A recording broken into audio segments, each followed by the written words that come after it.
అందరికీ నమస్కారం అండి. Welcome to my channel. ఈరోజు వీడియోలో మనకి 2025 సంవత్సరం మార్చి 30 అనగా ఆదివారం ఉగాది పండుగ అయితే రాబోతుందండి. మీ అందరికీ ముందుగా ఉగాది పండుగ శుభాకాంక్షలు. ఉగాది పండుగ అంటేనే మన తెలుగు వారందరికీ ముందుగా గుర్తుకు వచ్చేది ఉగాది పచ్చడి. ఈరోజు ప్రతి ఒక్కరూ 6 రుచుల సమ్మేళనం అయినటువంటి ఉగాది పచ్చడిని ప్రతి ఇంట్లో ఈ రోజున ప్రసాదంగా చేసుకొని ప్రతి ఒక్కరూ స్వీకరిస్తారండి. ఈ 6 రుచుల సమ్మేళనం అయిన ఉగాది పచ్చడి అనేది జీవితంలోని అనుభవాలను సూచిస్తుంది. అందులో వేసే ఒక్కొక్క రుచికి జీవితంలోని ఒక్కొక్క భావానికి ప్రతీక అని మన పెద్దవారైతే చెప్తారండి. అయితే ఇటువంటి ఉగాది పచ్చడిని మనం ఇప్పుడు ఎలా చేసుకోవాలో నేను తెలియచేస్తానండి.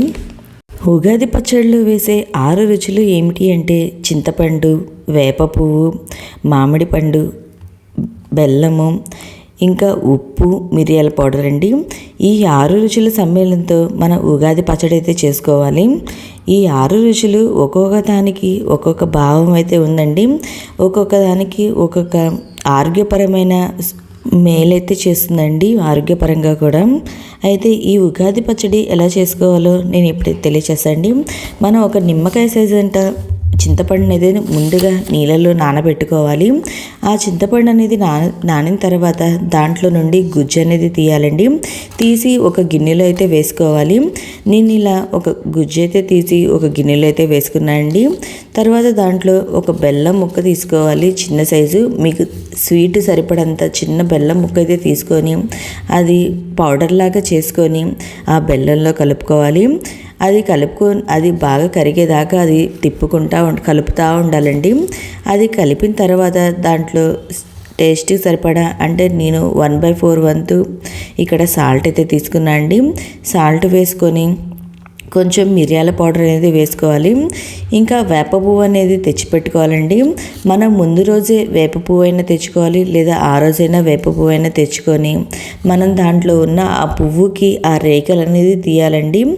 ఆ రేఖలు అనేది తీసి ఈ పచ్చడిలో ఈసారి ప్రతి సంవత్సరం ఉగాది పచ్చడిలో కంపల్సరీగా వేప పువ్వు అనేది వేసుకోవాలి. ఒకవేళ మీ దగ్గర వేప పువ్వు దొరకలేదంటే మెంతి పౌడర్ అయినా వేసుకోవచ్చు అండి, అదైనా వేసుకోవచ్చు. మిరియాల పౌడర్ కూడా మీ దగ్గర అందుబాటులో లేకపోతే కారమైనా వేసుకోవచ్చండి. ఇది మన సాంప్రదాయబద్ధంగా మన పెద్దవాళ్ళ నుండి చేస్తున్న పచ్చడి అండి ఇది. ఇలా తర్వాత ఒక పచ్చి మామిడికాయ తీసుకొని వాటిని చిక్కు తీసి చిన్న చిన్న ముక్కలుగా చేసుకొని ఆ ముక్కల్ని అయితే మనం ఈ పచ్చడిలో కలుపుకోవాలి. ఇలా 6 రుచులైనటువంటి చింతపండు, ఉప్పు, మిరియాల పౌడరు, ఇంకా బెల్లము, మామిడికాయ, వేప పువ్వు, ఈ 6 రుచుల సమ్మేళనంతో మనం ఈ విధంగా ఉగాది పచ్చడి అయితే చేసుకొని ఈరోజు పూజ చేసుకొని స్వామివారి దగ్గర నైవేద్యం అనేది పెట్టుకొని ఇంట్లో ఉన్న ప్రతి ఒక్కరు కూడా ఈ ఉగాది పచ్చడి అనేది ఈరోజు స్వీకరించాలండి.